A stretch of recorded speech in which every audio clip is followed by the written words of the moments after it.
नमस्कार साथियों, एक बार फिर से स्वागत है आपका हमारे इस यूट्यूब चैनल में। तो आज हम बात करेंगे भारतीय अर्थव्यवस्था और भारतीय संविधान के बारे में, जो कि लुसेंट सामान्य ज्ञान पुस्तक के सिलेबस है।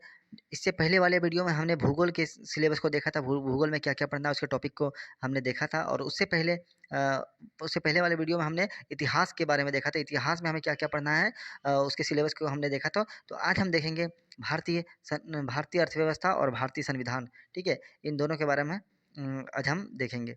तो हमारा जो भारतीय अर्थव्यवस्था है, उसके सिलेबस को अगर हम देखें तो ये हमें इसमें पढ़ना है अर्थशास्त्र और अर्थव्यवस्था।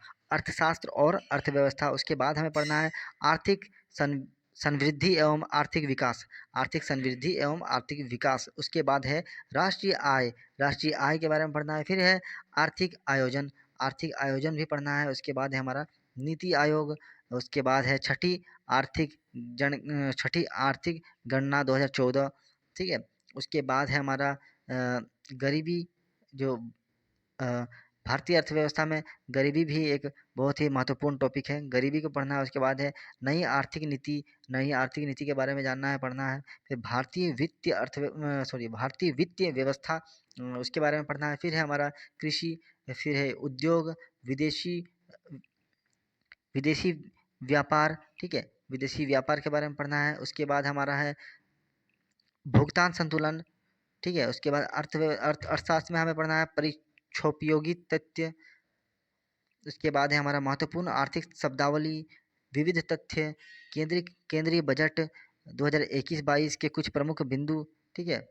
केंद्रीय बजट में 2021-22 के कुछ के प्रमुख बिंदु के बारे में पढ़ना है। उसके बाद हमारा आ जाता है भारतीय संविधान। तो भारतीय संविधान में हमें क्या-क्या पढ़ना है? तो भारतीय संविधान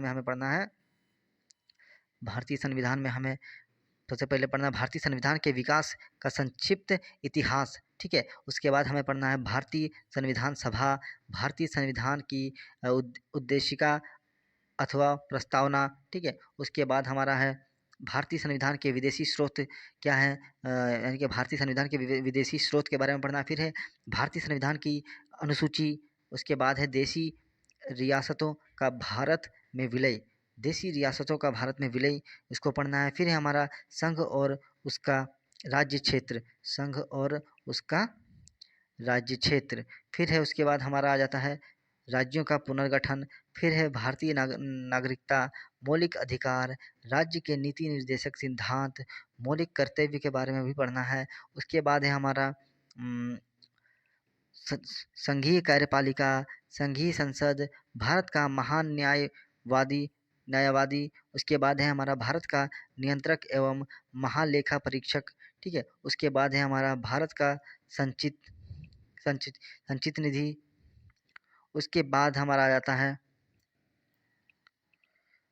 भारत की आकस्मिकता निधि, संविधान में संशोधन, न्यायपालिका, राज्य की कार्यपालिका, केंद्र राज्य संबंधित, ठीक है? केंद्र राज्य संबंध के बारे से उसके बारे में पढ़ना है। फिर हमारा आ जाता है अंतर्राज्य परिषद, नीति आयोग, राष्ट्रीय विकास परिषद, वित्त आयोग, लोक सेवा आयोग, निर्वाचक आयोग, ठीक है? आयोग। उसके बाद हमारा है परिसीमन आयोग, भारतीय राज्य व्यवस्था में वरीयता अनुक्रम, ठीक है? उसके बाद आ जाता है राजभाषा। फिर हमारा है आपात उपबंध। फिर उसके बाद है जम्मू कश्मीर को विशेष, ठीक है? उसके बाद हमारा है संवैधानिक दर्जा, यानी जम्मू कश्मीर को विशेष संवैधानिक दर्जा। उसके बाद है भारत के राष्ट्रीय चिन्ह, उसके बारे में भी पढ़ना है। संसद की वित्तीय समितियाँ, उसके बारे में पढ़ना है। फिर है हमारा पंचायती राज, महत्वपूर्ण शब्दावलियाँ। उसके बाद है हमारा संविधान के कुछ महत्वपूर्ण अनुच्छेद, संविधान में किए गए प्रमुख संशोधन, ठीक है? तो वीडियो को यहीं पर ख़त्म करते हैं। तो थैंक यू।